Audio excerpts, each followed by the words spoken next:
Unity Sudan crisis. Oh, that we sat and watched, as if bound by the invisible cords of apathy, while the most African of the black race slaughtered one another in Southern Sudan. We, the custodians of Pan-African dreams, the inheritors of the legacies of Lumumba, Nkrumah, and Mandela, sat with our hands tied behind our backs by the silk threads of indifference. We wept for the Palestinians, which is just and good, for the wretched of the earth demand our solidarity. But what if the beam lodged firmly in our own African eye? What if the war that rages in the heart of Africa's own house, threatening to consume it from within? The tragedy of Southern Sudan is not merely a localized conflict. It is a scar on the conscience of Africa, a grim reminder of the fragmented state of our unity. The African Union, that lofty umbrella under which the aspirations of a billion souls are supposedly sheltered, risks being seen as a ceremonial gathering of toothless lions.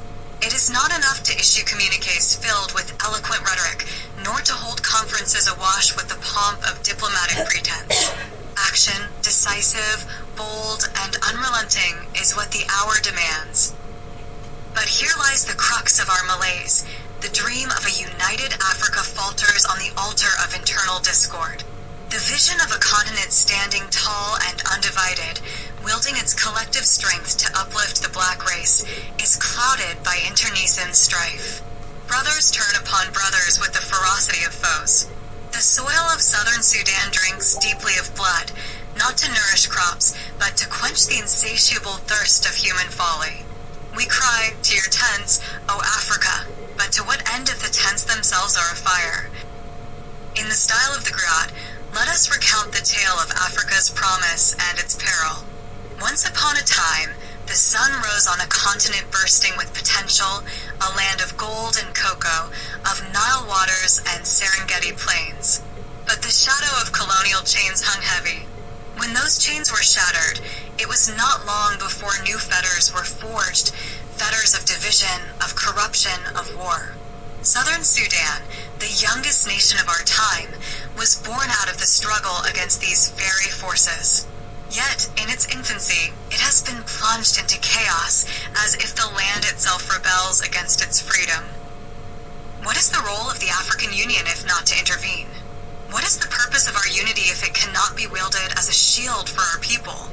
To the leaders who convene in Addis Ababa, who sip tea while crafting carefully worded resolutions, I say this: Africa's house is burning.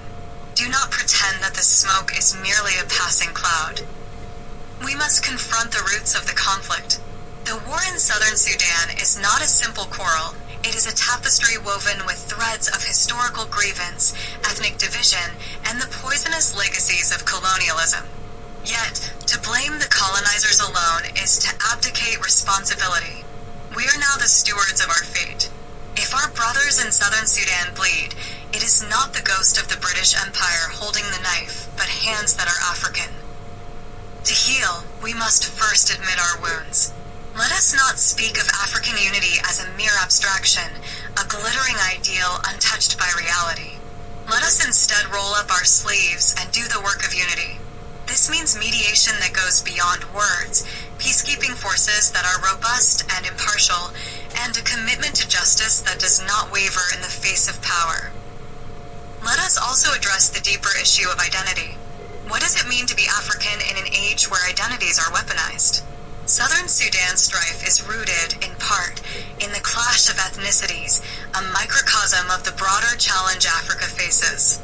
The dream of a united Africa cannot be achieved unless we embrace the richness of our diversity. Unity is not the erasure of difference, but its harmonious integration.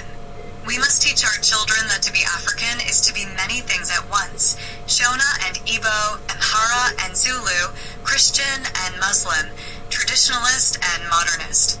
To be African is to hold multitudes. The African Union, then, must evolve. It must cease to be an assembly of state interests and become a vessel for the aspirations of Africa's people. This requires courage, the courage to challenge dictators who cling to power like barnacles, the courage to prioritize human lives over national sovereignty when sovereignty becomes a shield for atrocity.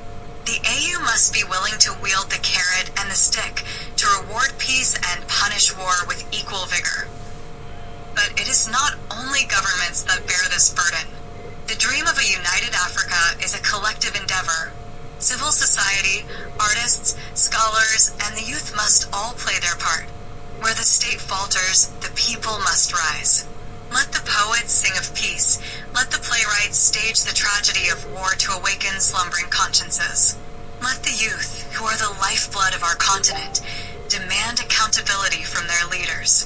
For the fire that consumes Southern Sudan today could leap unbidden to other corners of Africa tomorrow. We must also look outward, but with a clear-eyed realism. The international community's interest in Africa often comes clothed in the garb of benevolence, but hides the dagger of exploitation. We cannot rely solely on foreign powers to solve African problems, for their motives are rarely altruistic.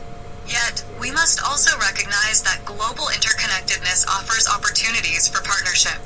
Let us engage the world not as supplicants but as equals, drawing upon the resources and expertise of others without compromising our sovereignty. As we sit and ponder the fate of Southern Sudan, let us remember the words of our ancestors. If the house is not united, the forest will laugh. Africa cannot afford to be the butt of the world's grim humor. We must tend to our own house, for the dream of a united Africa is too precious to forsake. It is a dream of dignity and self-determination, of a people standing together against the storms of history. So, to your tents, O Africa, but let those tents be joined, one to another, forming a great canopy under which all may find shelter. Let us look upon our own house with clear eyes and resolute hearts, and let us act, not tomorrow but today. For Southern Sudan's agony is Africa's agony, and its peace will be Africa's triumph.